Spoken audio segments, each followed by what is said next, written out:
Vamos a nuestras Biblias, a Gálatas capítulo 5, verso 22, ¿no? Y ahí encontrábamos una pequeña lista de ciertas cualidades del fruto del Espíritu Santo, ¿no? Y hay dos posturas en cuanto a esto, en verdad. Algunos dicen que es un solo fruto, que vendría a ser el amor, que se manifiesta a través de los otros 8 que continúan, ¿no? Se manifiesta a través del gozo, de la paz, de la paciencia, de la benignidad, de la bondad, de la fe, de la mansedumbre, de la templanza, ¿sí? Y es aceptable, pero también podemos entender que el fruto del Espíritu Santo, cuando Dios obra, es uno solo, ¿no? Y que también, al fin y al cabo, cada uno de estos, sean los 8 o sean los 9, son características del fruto del Espíritu Santo. Y son características del que el nuevo creyente debe demostrarlo. Y esa es la transformación que hace el Espíritu Santo en la vida de una persona, ¿no? Que nosotros somos llamados a mostrar eso, a evidenciar algo que en nuestras fuerzas no lo vamos a poder lograr, algo que por más esfuerzo que hagas no lo vas a poder hacer porque es un fruto del obrar del Espíritu Santo en tu vida. Pero sí somos llamados a cultivar esa relación con el Espíritu Santo porque recordemos que en todo momento seguimos teniendo ese libre albedrío de obedecer o de desobedecer, ¿no? De creerlo o no creerlo, de aceptarlo o no aceptarlo. El Espíritu Santo ha venido a guiar nuestras vidas. Amén. Y aunque ahora somos esclavos por amor de Jesucristo, igual yo creo que Él trabaja en cada uno de nosotros de una manera diferente y cada uno de nosotros también responde de una manera distinta. Por eso que Pablo en sus otras cartas habla de creyentes maduros y habla de creyentes inmaduros, de creyentes carnales y de creyentes espirituales, ¿no? Entonces, y esto es la única diferencia, es no que tengan diferente espíritu, sino que cada uno ha respondido al obrar del Espíritu Santo, a la palabra de Dios, con distinta actitud, ¿no? Otros creyeron, obedecieron y continúan creciendo en el Señor, y otros, como dice el libro de Hebreos, todavía quizás estamos esperando la leche espiritual, ¿no? Entonces, como bebés recién nacidos, que aunque es bueno la leche espiritual, pero hay momento de alimento sólido, ¿no? Entonces, estamos en Gálatas, y recordemos brevemente, esta carta de Gálatas fue escrito por el apóstol Pablo, ¿sí? Pablo escribió a Gálatas en un contexto donde se había metido una mala enseñanza a la iglesia, estaban queriendo volver legalista a la iglesia, quienes ciertos judíos estaban poniendo la enseñanza de la ley por encima de la salvación por gracia, y Pablo va a confrontar todo esto en los capítulos anteriores, y en contraposición Pablo afirma la salvación por gracia, ¿no? Y mediante la fe, lógicamente, y él claramente hace esto, ¿no? Lo que hace es confrontar el legalismo y dice, ya no es por la ley, sino es por gracia, ¿no? Entonces, después de decir esto, hay un riesgo. ¿Por qué? Hay un riesgo porque cuando el ser humano entiende que la gracia nos da libertad para seguir pecando, hay un grave error. ¿Me dejo entender? Porque se podría interpretar así, ¿no? Como soy salvo por gracia, entonces haga lo que haga, Dios me tiene que aguantar. Bueno, y en ese contexto es que Pablo dice, eres salvo por gracia, pero tiene que haber una manifestación de que realmente tu fe es genuina, tiene que haber un cambio de vida, tiene que haber un obrar del Espíritu Santo, tiene que haber un fruto de esa nueva relación con Cristo que tienes en el Espíritu Santo. Porque si no hay ese fruto, probablemente te estás autoengañando, creyendo y has malinterpretado la gracia y lo has tomado como libertad para vivir en la carne. Si bien es cierto, Pablo está marcando distancia del legalismo, pero al mismo tiempo está diciendo, la gracia tiene sus efectos. ¿Cuáles son sus efectos? Que debemos demostrar ese fruto, esa transformación que el Espíritu Santo hace en el nuevo creyente. De tal manera que, mis hermanos, eh, estas cualidades del fruto del Espíritu Santo que vemos en esta lista, ya sean 8, sean 9, tienen que ser parte del carácter de un creyente. ¿Me dejo entender? Eso tiene que ser algo que marque nuestro distintivo frente a los demás. No que seamos perfectos, no que seamos mejores, pero sí que hablen de nuevas vidas, de vidas transformadas, que sí evidencien que es una nueva criatura, que se ha despojado del viejo hombre y que se ha vestido de Cristo. Entonces, recordemos, la gracia nos lleva a vivir la santidad al cual Dios nos ha llamado. Y ese proceso lo llamamos proceso de la santificación. Tú no eres santo en tus fuerzas, pero Dios ya te llamó, ya te apartó de este mundo para que ahora seas su pueblo, su hijo, miembro de su cuerpo, y por tanto, Él te va a santificar. ¿A través de quién? De su Santo Espíritu. Y ese Santo Espíritu va a usar la palabra que viene a ser la espada del Espíritu. Entonces, en ese sentido, cada una de estas características que estamos viendo aquí no pueden ser producto de nuestro obrar, de nuestras fuerzas, sino son producto de una relación que tenemos con el Espíritu Santo. Por eso que Pablo en otra carta, en Efesios, si no me equivoco, dice, no contristéis al Espíritu Santo, con que fuiste sellado. ¿Hay una responsabilidad humana? Sí, pero recuerda, no solo requiere esa de responsabilidad humana. Yo no puedo decir, yo no necesito creer en Cristo y puedo tener amor, gozo, paz, paciencia. Sin Cristo es imposible. Sin un nuevo nacimiento eso no es posible. Eso son obras muertas, como digo, ¿no? Son apariencias que quieren de pronto engordar el ego de alguien más, ¿no? Entonces, tenemos que tener claro, ¿no? Qué es lo que Pablo está escribiendo aquí, en qué contexto escribió cada una de estas listas, ¿no? Y hemos visto ya la primera, hemos visto la sesión pasada que hablaba del amor, del gozo, de la paz. Y este primer trío, por así decirlo, por lo general habla de por lo general, ¿no? Habla de un sentir, ¿no? Aunque no son un sentimiento, pero podemos decir, tengo amor, puedo decir, tengo gozo, podemos decir, tengo paz, ¿no? Y es más, es lo que Dios ha hecho, lo primero que Dios ha hecho en nuestra vida, ¿no? Nos ha amado, nos ha llenado de gozo y ahora hay una paz con Dios, ¿no? Pero ahora el siguiente trío, la siguiente triada de palabras que va a decir, continúa, vamos a leerlo, dice 5:22, dice, más el fruto del Espíritu es gozo, no, amor, gozo, paz, ¿no? Y hasta ahí lo hemos visto. Pero ahora dice paciencia, benignidad y bondad. Estas tres palabras que vamos a estudiar el día de hoy, estas tres cualidades del fruto del Espíritu Santo, tiene mucho que ver con el prójimo, tiene mucho que ver con nuestras relaciones interpersonales. Yo no puedo decir que tengo paciencia conmigo mismo, ¿no? Ya sería absurdo, ¿no? Cuando hablo de paciencia, hablo de tener paciencia con alguien más o ante una situación externa, ¿no? No solo conmigo. Lo mismo, yo no puedo decir, soy benigno conmigo mismo, no, cuando hablamos de benignidad es con alguien más. Yo no puedo decir, soy bondadoso conmigo, no, también esto está hablando, soy bondadoso con alguien más. Entonces, estas tres características o estas tres cualidades del fruto del Espíritu Santo muchas veces apuntan hacia afuera y habla de un accionar con alguien más. Y lógicamente va a ser con las personas más cercanas que tú tengas, con tu próximo, ¿no? Es decir, con tu prójimo. Y lógicamente esto puede ser extendido incluso, Jesús retó a que cada una de estas características o expresiones del amor sean realizadas para con el enemigo, ¿no? Que es algo bien tranca de cumplirlo, pero yo creo que no es imposible, porque el Señor es el que lo ha ordenado y Él nos da la capacidad de poder hacerlo, ¿no?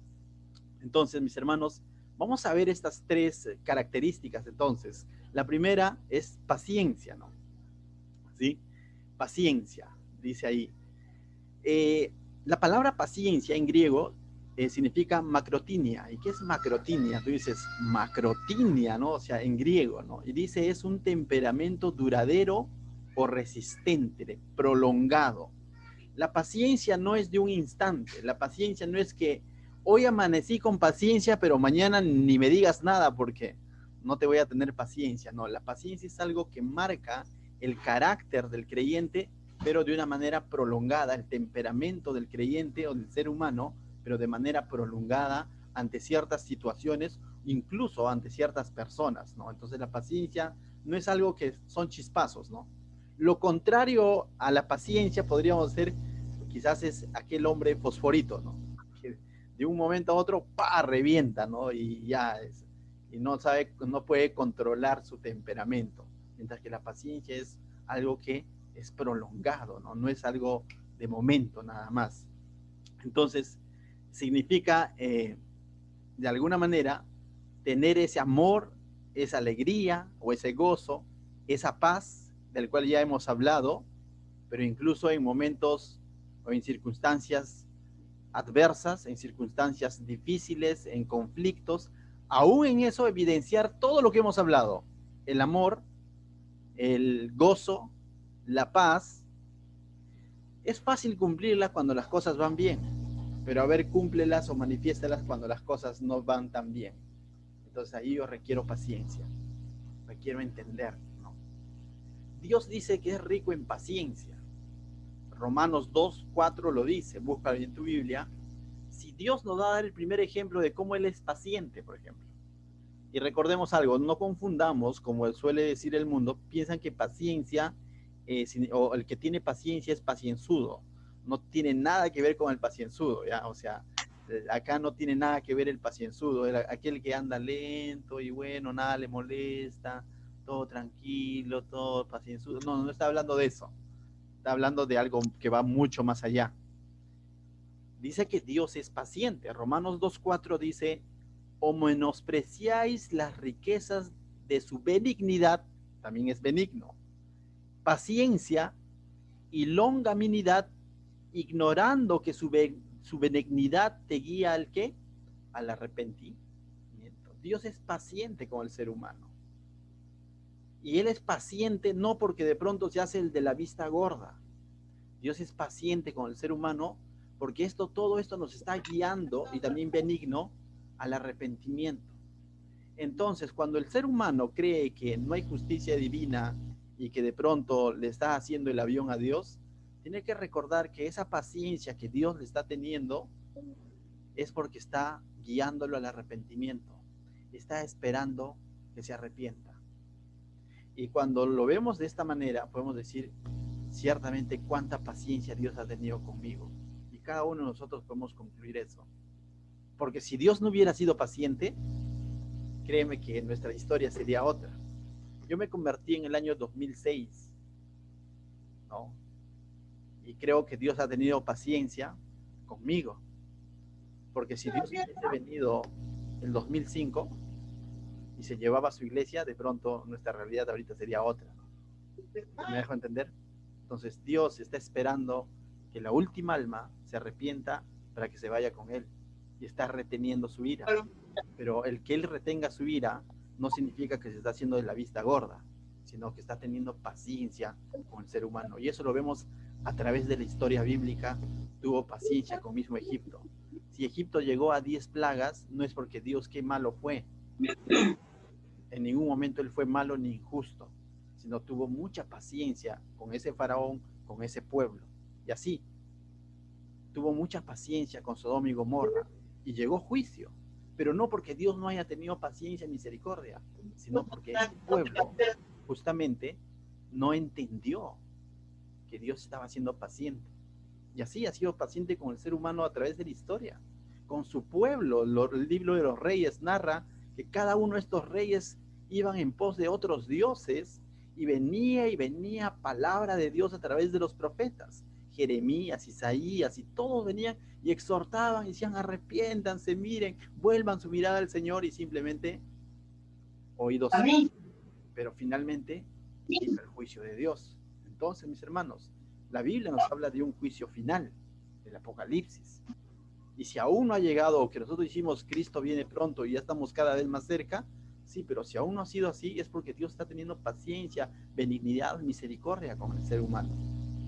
Pero esto no debe ser para que de pronto nosotros decir, entonces va a demorar algo con mi vida, ya cuando esté más avanzado de edad, ahí busco a Dios. Ten cuidado, porque a lo mejor viene mañana y tú te has programado convertirte todavía en el 2030, ¿no? Bueno, gracias a Dios que todos nosotros hemos entendido y hemos conocido al Señor, ¿no? Entonces, si Dios es paciente, nosotros también somos llamados a ser pacientes, pero nosotros somos, en una veces reventamos, ¿no? O explotamos, ¿no?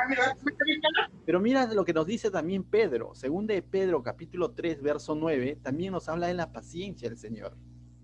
Y es necesario primero entender esto, ¿no? Que el Señor es paciente, para luego entender que nosotros también somos llamados a ser pacientes, porque ese mismo espíritu ahora está habitando en ti. Y como hijo de Dios que decimos ser y que muchas veces nos jactamos, no es solamente para decir, mira, yo soy hijo de Dios, no te metas conmigo por si acaso. No. Soy hijo de Dios y tengo responsabilidad, porque no solamente soy hijo, soy miembro de su cuerpo. soy un Cristo chiquito. Entonces hay responsabilidad para ser como Dios, para ser edificado en nuestras vidas, que es miembro del cuerpo, como la cabeza que es Cristo. Entonces, mira lo que dice 2 Pedro 3:9, dice, el Señor no retarda su promesa, según algunos la tienen por tardanza, sino que es paciente para con nosotros, no queriendo que ninguno perezca, sino que todos procedan al arrepentimiento. Y definitivamente que Dios es paciente, pero no porque Él de pronto no se dé cuenta de que hay injusticia. Veíamos hace poco en uno de los devocionales donde Jeremías le decía, ¿por qué no has hecho nada? ¿No? O sea, mira, los malos están saliendo, los impíos, decía Jeremías, se están saliendo con la suya. Y el Señor ni le respondió a Jeremías, ¿no? Simplemente le dijo, ¿te estás quejando de esto pequeño? Van a venir cosas peores, le dijo, ¿no? Y Dios más estaba interesado en Jeremías que en ese pueblo rebelde que de pronto no quería reaccionar, ¿no? Y hoy día escuchaba de la boca de un amigo que decía, ¿no? Yo ya creí en Cristo, ¿no? Y mi misión es decirte, oye, cree en el Señor, ¿no? Él es misericordioso, Él ha venido a entregar su vida por ti, pero mi función no es imponerte eso, porque eso es tu roche, decía él, ¿no? Yo ya creí, pero ahora oro para que tú creas. Si tú no crees, ya es tu asunto, ¿no? Entonces, sí, son palabras fuertes, pero de alguna manera es así, ¿no? O sea, el Señor está siendo paciente con la humanidad. Gracias, Señor, porque hemos entendido que has sido paciente con nosotros y bueno, nos has salvado, ¿no? Pero esta salvación no nos debe llevar a decir entonces ahora vivo la vida loca y ya no pasa nada. No, no, sino nos debe llevar a ser como Dios en ese sentido, a reflejar su carácter. ¿Y eso va a ser posible en mis fuerzas? Definitivamente que no, en mis fuerzas no va a ser posible. Por eso es que Él debe, nos selló con su Santo Espíritu y producto de esta relación, de esta comunión que tenemos con el Santo Espíritu, es que se va a dar el fruto. Siempre que hablamos de un fruto, el fruto proviene siempre de una relación, de una intimidad. Nosotros somos de alguna manera, técnicamente hablando, somos frutos de la relación de nuestros padres. De lo contrario, no estaríamos aquí sentaditos, ¿no? O sea, somos fruto de la relación. Cuando una semilla cae en tierra, hay una relación ahí, ¿no? La semilla se une con el lóbulo y de pronto, ¡fum!, sale fruto, ¿no? Y así. Yo no puedo pretender que haya fruto del Espíritu Santo en mi vida si no tengo una relación con el Espíritu Santo. Por eso les decía, fuera de Cristo, fuera del Espíritu Santo, es imposible poder decir, soy súper espiritual.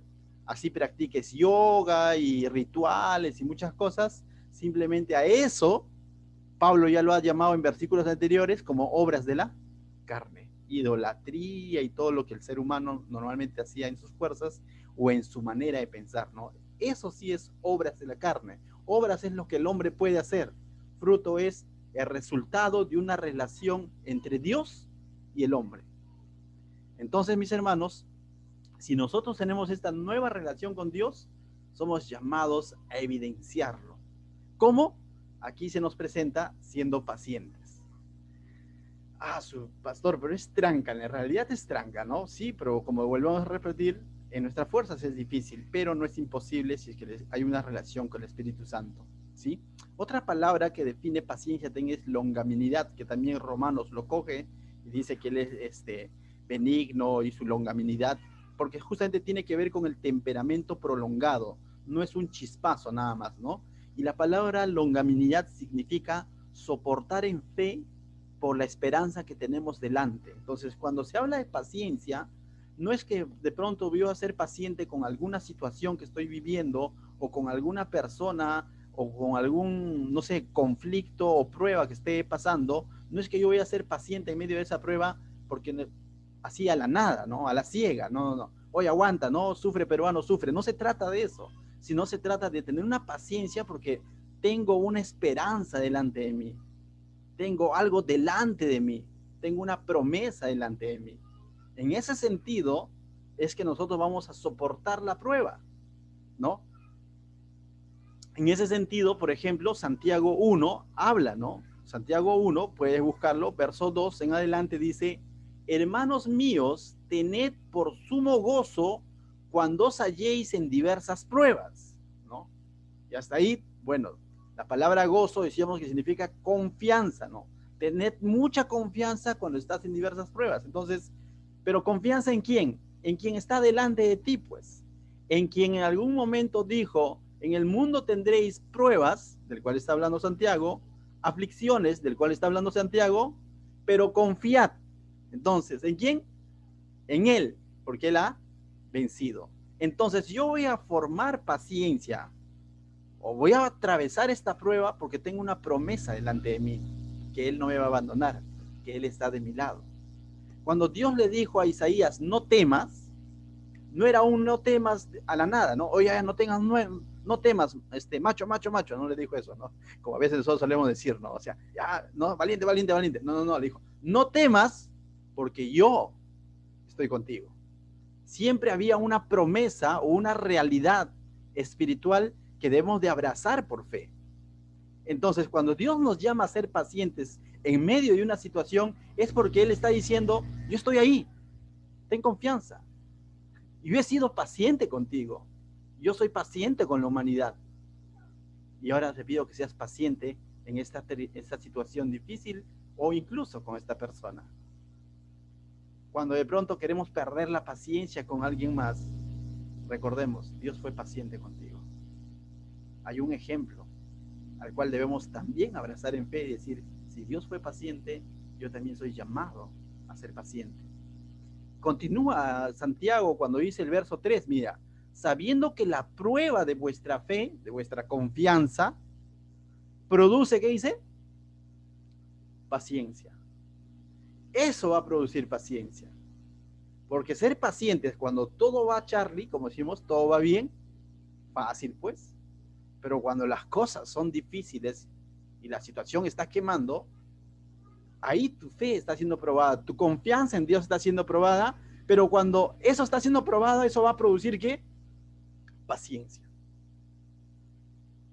Ese temperamento de saber soportar, de saber esperar en Dios, de confiar en el Señor a pesar de la situación. Verso 4 dice, Santiago, mas tenga la paciencia su obra completa, ¿no? Dice, para que seáis perfectos y cabales sin que os falte cosa alguna. Y esto va a producir un carácter. Y cuando dice perfecto, significa maduro. No es que sin defectos, sino maduro, completo. La palabra cabales es completo, consistente, coherente, sin que falte cosa alguna. Yo creo, tal como lo comienza Santiago diciendo, que la prueba de nuestra fe. Muchos dicen y decimos creer en Dios. Tú haces una encuesta en Perú, o en Pachacútec, o quizás en tu casa, en tu localidad, ¿cuántos creen en Dios? 99%. Habrá un 1%, uno que por ahí se atreve a decir yo soy ateo, pero después también estás un temblorcito y igual está doblando rodillas, ¿no? Pero si tú haces una encuesta así a grosso modo, la mayoría dice yo tengo fe en Dios, ¿sí, no? Pero te pregunto, en medio de la prueba, ¿realmente tendrá paciencia, confianza en ese Dios? ¿O de pronto pondrá su mirada en cualquier otro atajo? ¿Realmente será consistente, cabal con su fe? ¿Maduro en su fe? ¿O simplemente fue una fe intelectual que de por ahí, como dicen que Dios existe, yo te digo, ¿no? Entonces, mis hermanos, una de las manifestaciones o algo que debe marcar nuestro carácter de creyentes es la paciencia en medio de la adversidad e incluso en medio de una situación ¿cómo le puedo decir? De relaciones interpersonales que de pronto quieran romper la unidad de tu familia, de la iglesia o de un grupo de amigos. Aún ahí Dios nos llama a ser pacientes. Mira lo que dice en Efesios 4:1.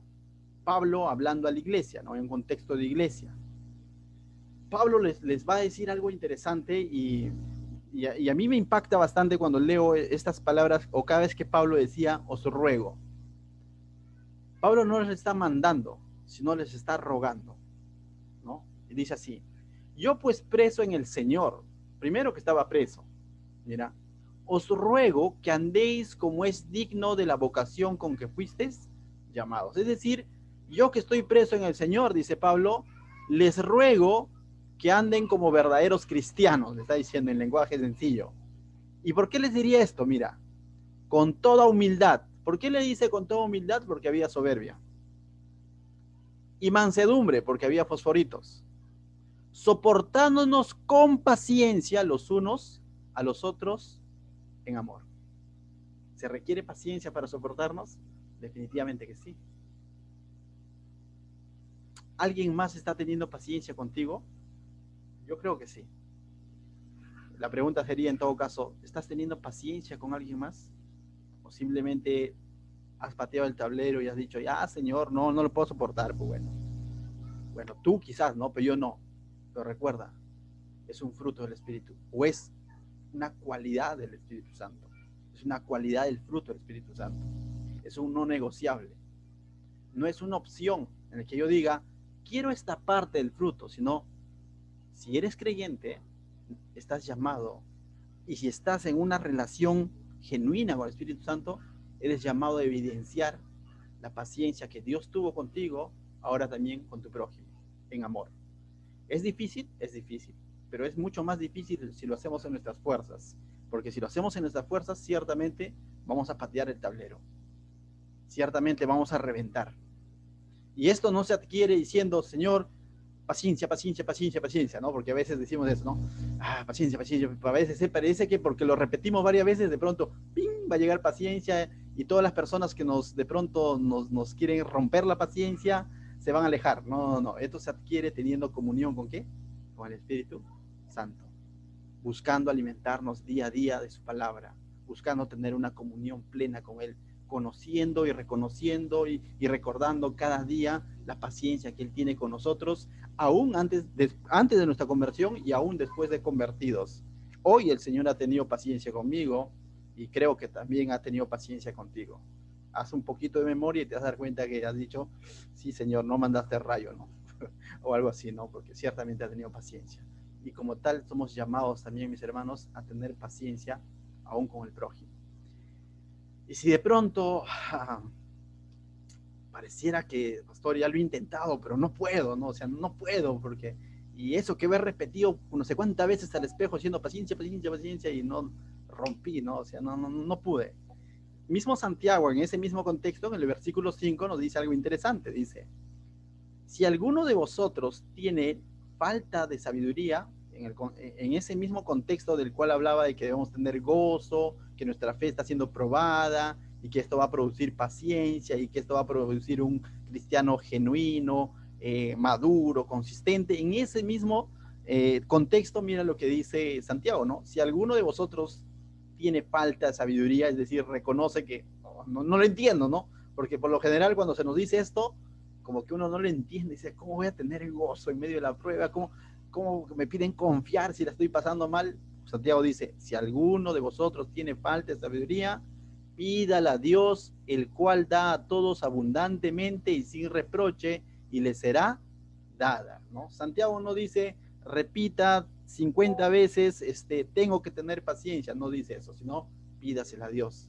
En otras palabras, acude a Dios, dispón tu vida a Dios, ten una relación con Dios y dile, Señor, ayúdame a superar esta prueba, ayúdame a superar este conflicto, ayúdame a atravesar por esto, pero quiero que produzcas paciencia en mi vida, porque entiendo que mi fe está siendo probada y quiero ser ese cristiano maduro, ese cristiano cabal del cual tú quieres que sea. No va a ser en tus fuerzas entonces nuevamente, sino es en el Espíritu. Amén. Entonces, la segunda palabra que vemos, del cual va a caracterizar el fruto del Espíritu Santo, la segunda palabra de esta noche dice es benignidad, ¿no? Entonces, de ahí tenemos, dice benignidad. ¿Qué es la palabra benignidad? Significa gentileza, amabilidad o siempre útil. O sea, más que con amabilidad, la palabra benignidad significa siempre útil, siempre es de utilidad para alguien.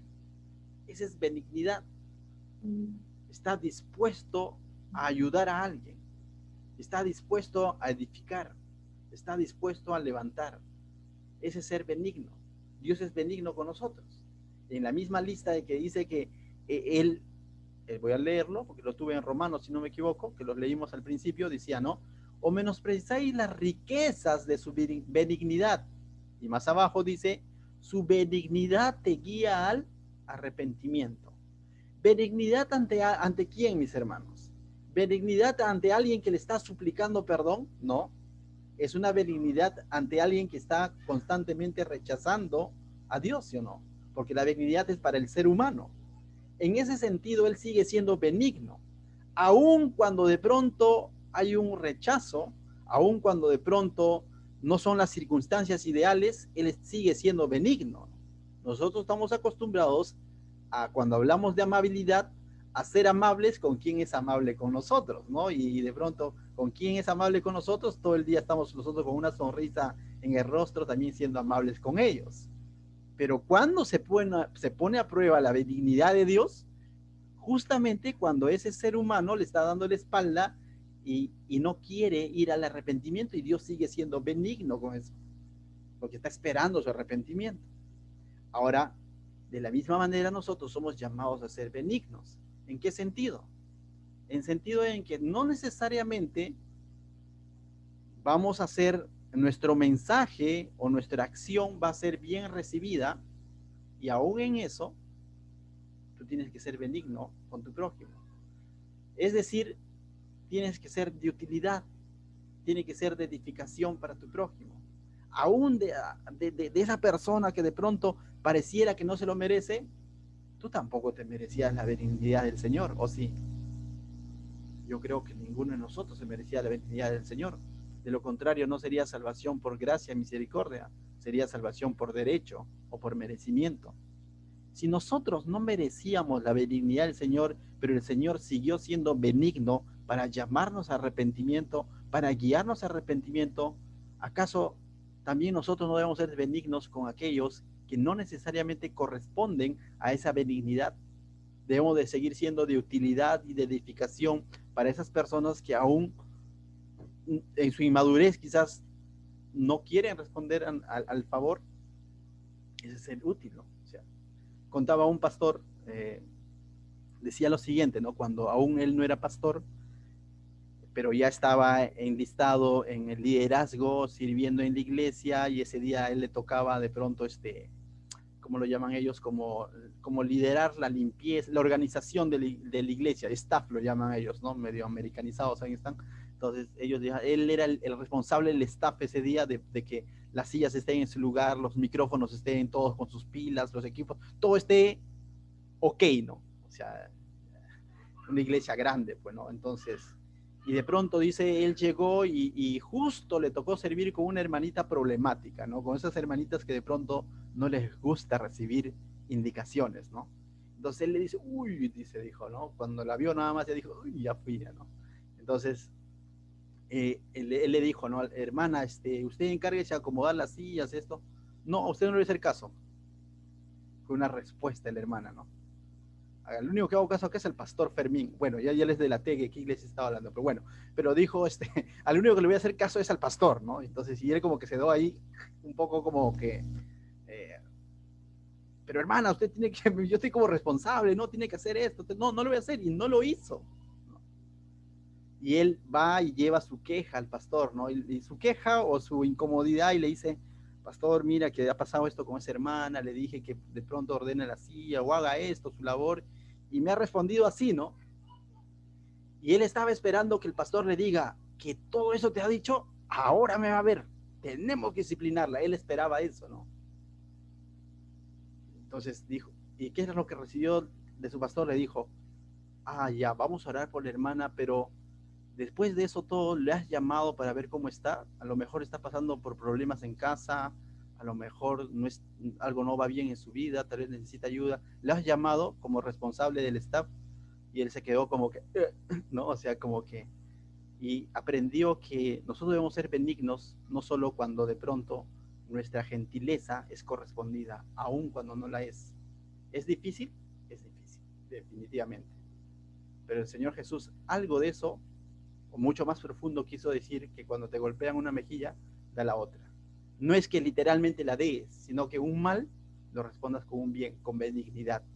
La benignidad va más allá de tu círculo de amigotes. La benignidad va más allá de tu familia. La benignidad va más allá de todo eso. La benignidad debe estar abierta incluso para las personas que no te caen, aún para las personas que te han fallado, porque nosotros muchas veces hemos fallado al Señor y Él ha seguido siendo benignos. Y ahora te digo, nuevamente recaemos sobre lo mismo. ¿Será posible en nuestras fuerzas? Maná, fracasamos. Justamente esto parte de una relación con el Espíritu Santo. Tiene que ser un fruto de cómo está mi relación con el Espíritu Santo. Cómo está mi relación con el prójimo, muchas veces es la evidencia de cómo está mi relación con Dios. Si mi relación con Dios no está plena, a lo mejor se va a evidenciar en mi relación con el prójimo. Por eso que el Señor Jesús unió estos dos mandamientos cuando se le preguntó por uno. Amarás al Señor tu Dios con todo tu corazón, con toda tu mente, con toda tu alma, con todo tu ser. Y ahí mismito nada más dijo, y a tu prójimo como a ti mismo. La praxis, muéstralo amando a tu prójimo. Por eso el Señor Jesús dijo, lo que le habéis hecho a uno de estos pequeñitos, me lo has hecho a mí. Es un reto bien grande, mis hermanos. Por eso les decía que estas características o estas cualidades del fruto del Espíritu Santo que hoy vemos tienen mucho que ver con las relaciones interpersonales.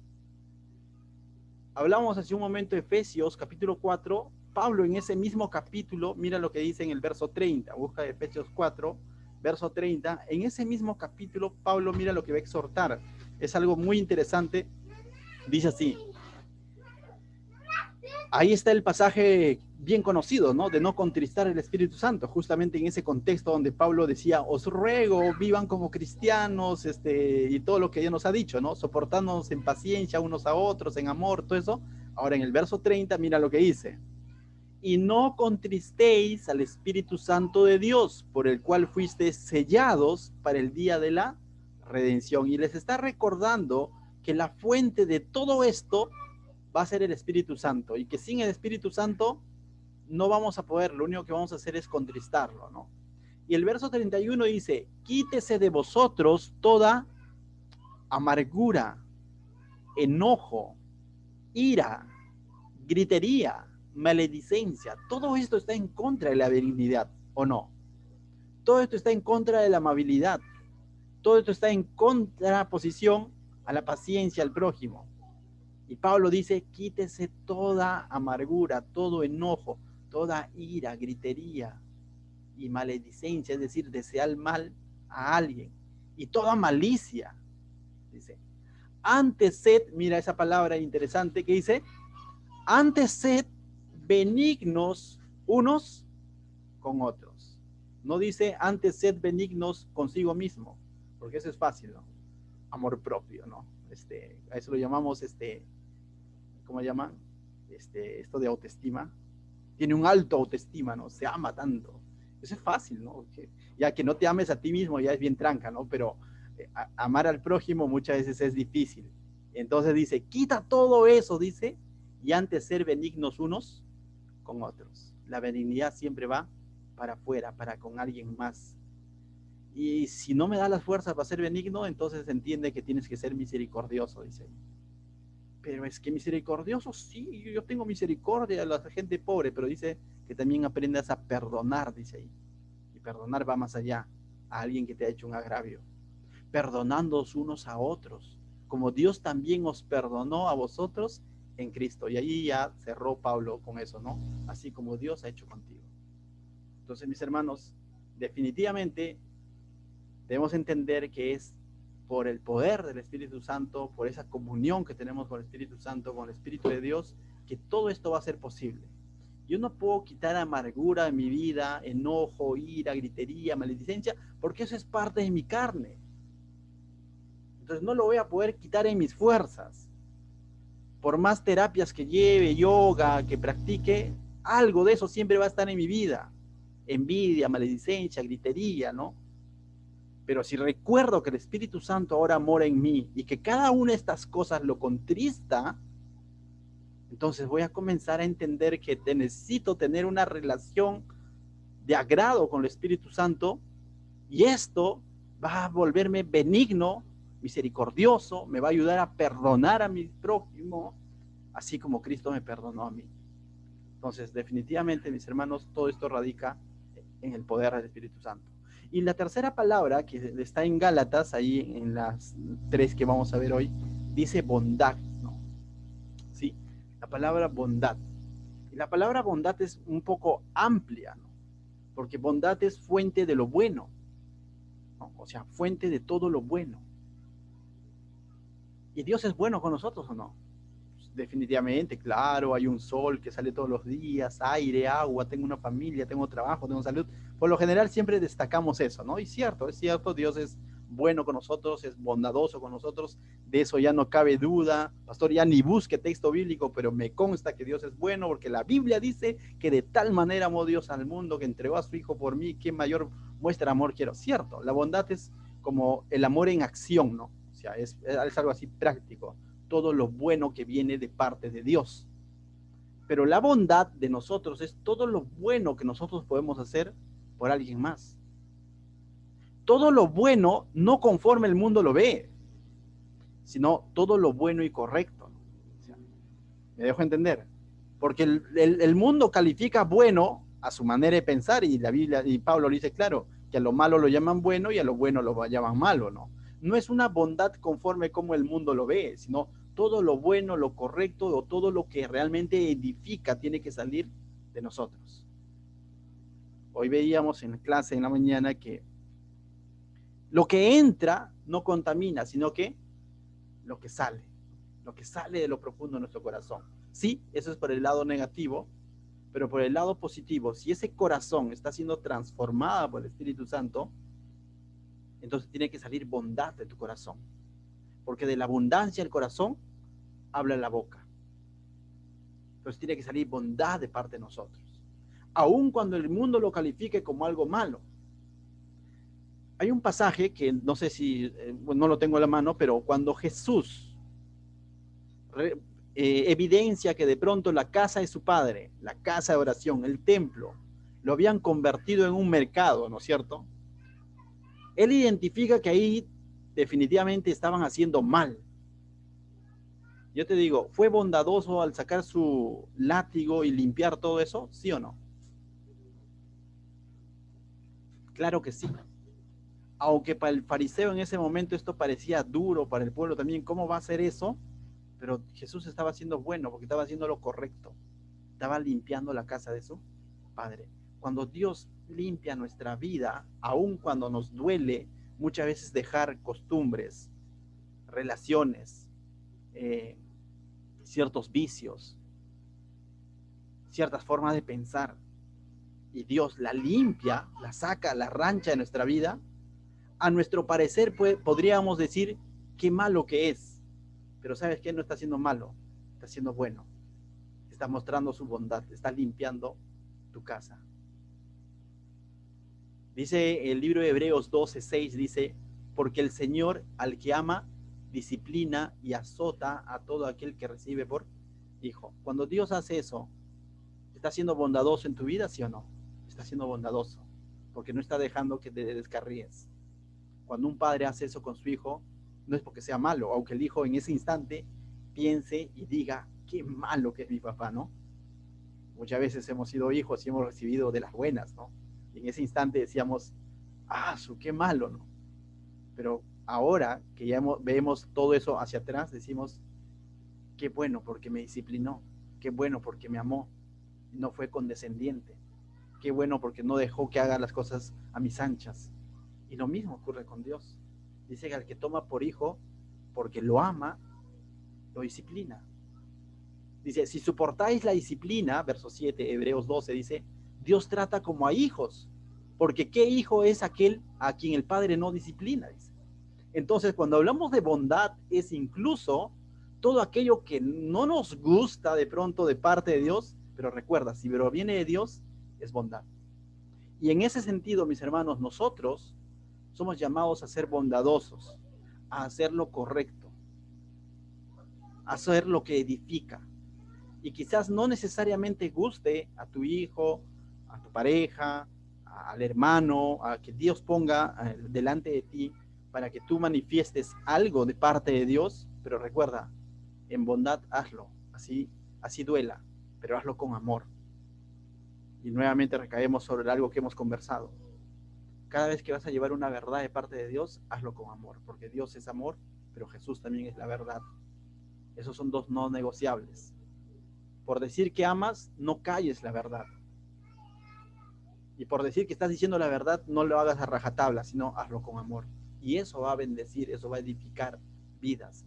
Y el Señor también, así como Él es bondadoso con el ser humano y sobre todo con sus hijos, también nos llama a nosotros a ser bondadosos, a llevar todo lo bueno, todo lo que edifica a nuestro prójimo, a nuestros hijos, a nuestras familias. Amén. Entonces, mis hermanos, Dios es paciente, Dios es benigno, Dios es bondadoso, y nosotros también somos llamados a lo mismo, a ser pacientes, a tener paciencia, a ser benignos, a ser bondadosos. Es interesante cuando Hebreos capítulo 12, verso 2, la segunda parte, habla de la paciencia que incluso tuvo Cristo. Dice, el cual por el gozo puesto delante de él, sufrió la cruz, menospreciando el oprobio, y se sentó a la diestra del trono de Dios. Esta palabra, que por el gozo puesto delante de él sufrió la cruz, es decir, cuando él sufrió la cruz, ¿sabes qué? Estaba manifestando su paciencia con el ser humano, con aquellos que lo estaban golpeando, con aquellos que lo estaban crucificando. Estaba mostrando su benignidad con el ser humano mientras lo golpeaban y lo crucificaban. Estaba mostrando su bondad con el ser humano, pero ¿sabes qué? Porque había un gozo, dice, delante de él. Su soporte no fue a la nada, tenía un propósito, un gozo delante de él. Y el gozo delante de él no solamente era él estar sentado a la diestra del trono, sino era llevarte a ese lugar, a su presencia. Porque si él no soportaba la cruz, no había redención. Y si no hay redención, todos seguiríamos bajo la condena del pecado. Y ciertamente Jesús tuvo paciencia, tuvo benignidad, tuvo bondad con el ser humano al soportar la cruz. No menospreciemos, como dice Romanos, ¿no? No menospreciemos esa riqueza de la benignidad del Señor, su paciencia, su longanimidad, no lo menospreciemos, ¿no? Sino entendamos que todo eso nos está llevando al arrepentimiento, ¿no? Entonces, mis hermanos, Dios es bueno con la humanidad, Dios es bueno con nosotros, así algunos no lo crean, pero los que lo hemos entendido podemos dar fe de ello, que ciertamente Él es paciente, benigno y bondadoso, ¿no? Entonces, somos llamados a reflejar, mis hermanos, lo mismo que Dios ha hecho con nosotros, ¿no? Pero esto no va a ser posible en nuestras fuerzas, pero va a ser posible en nuestra relación con el Espíritu Santo, y entonces esto tiene que botar un fruto. Amén. ¿Qué tal si oramos? Padre mío, te doy gracias, Señor, esta noche, por tu palabra, por tu amor, por tu paciencia, Señor, con nosotros, por haber sido benignos, porque eres benigno, porque eres bondadoso, Señor. Aun cuando a veces nosotros catalogamos tu bondad, Señor, como algo duro, o algo que no nos agrada, Señor, tú sigues siendo benigno, bondadoso y paciente con nosotros, Señor. Gracias te damos, Señor. Capacítanos y ayúdanos, Señor, a manifestar cada una de estas cualidades de tu carácter, de Señor, de tu espíritu, también manifestarlo en nuestras vidas, Señor, y ser luz en medio de las tinieblas en el que aún seguimos viviendo de esta sociedad, Señor. En el nombre de Jesús, bendice a cada uno de mis hermanos, que esta palabra haya sido de ánimo para ellos y que también puedan llevarlo y plasmarlo en su entorno familiar, en su trabajo, a donde tú los lleves, Señor. En el nombre de Jesús, amén.